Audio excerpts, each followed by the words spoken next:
Hello, and welcome to your lesson on line charts. A line chart is a great way to show trends in your data over a period of time. If you need to chart changes over time, consider using a line chart. You can also include markers, up and down bars, a data table, and trend lines in your chart to further help your data speak to you, as today's lesson will demonstrate. Please open the Visual Data Worksheet and go to the Line Chart tab to follow along in this lesson. Okay, so here we are in our spreadsheet, and I have added some data for us to work with. The data chart we will create will reference the sale progress for two teams for a full year. We will then view the results to determine what we can learn from it. Let's begin by selecting columns B and C. Let's go up to the Insert tab. Let's go ahead and say Insert Line Chart. Let's get the drop down, and we'll go ahead and grab the first one. Okay, so now that your chart has been inserted, let's go ahead and stretch it out to resize it a little bit.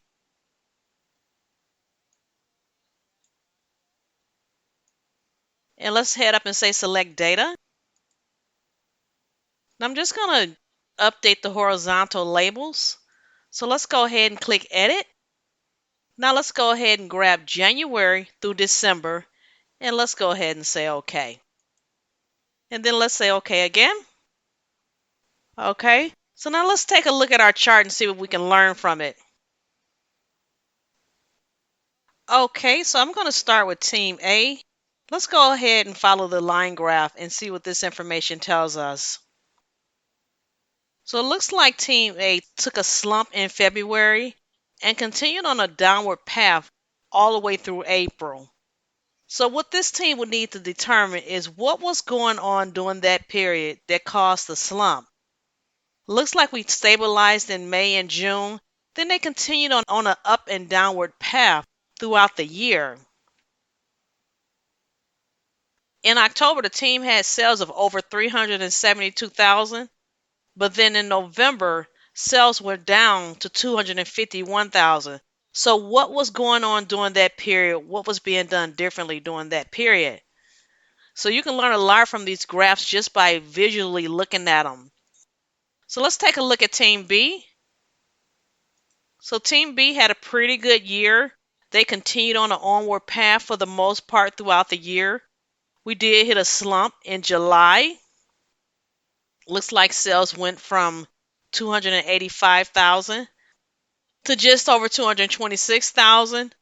And then in August, they had a huge spike where the team took in over $510,000. So Team B had a pretty good year according to this line graph. So what are some of the other tools that we can use in our line graph?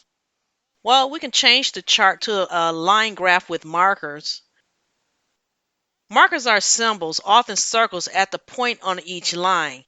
Let's go ahead and change our chart out to a chart with line markers. Okay, so let's go ahead and select the chart. Let's go up to chart design. Let's go change chart type. Let's grab the line chart again, and this time we're going to say line with markers. Let's go ahead and say OK.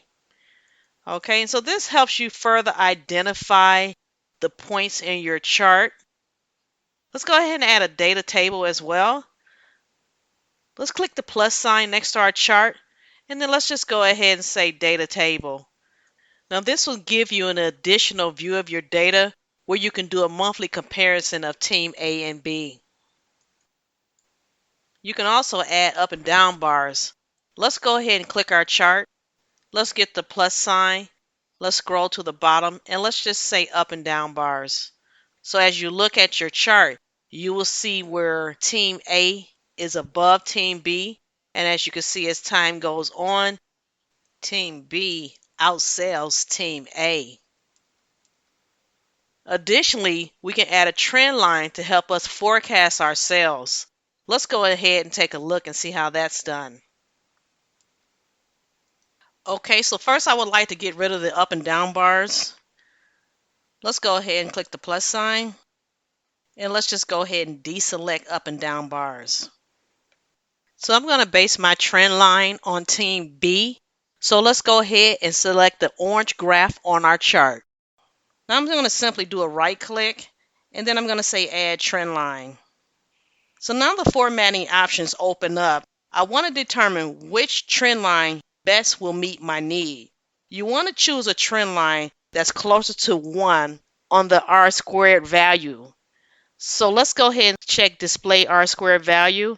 And then let's go ahead and flip through the trend lines and then we'll determine which one is closer to our data. So let's select exponential. Okay, and as we can see, this is 0.76. I'm not going to choose this line. Let's select linear. This is zero point 0.9, which is closer to 1. Okay, let's continue. 0.7 is not a good number. Let's select the polynomial. And this has a 0.93, which is better. Let's take a look at the power. And let's take a look at the moving average. So the polynomial is closer to my trend line. So this is what I'm going to select. Okay, so what I want to do next is determine what would be my forecast in one period. So if the trend continues based on this trend line, in 1 month, I should be just under a million. Okay, so currently I'm at 951,000.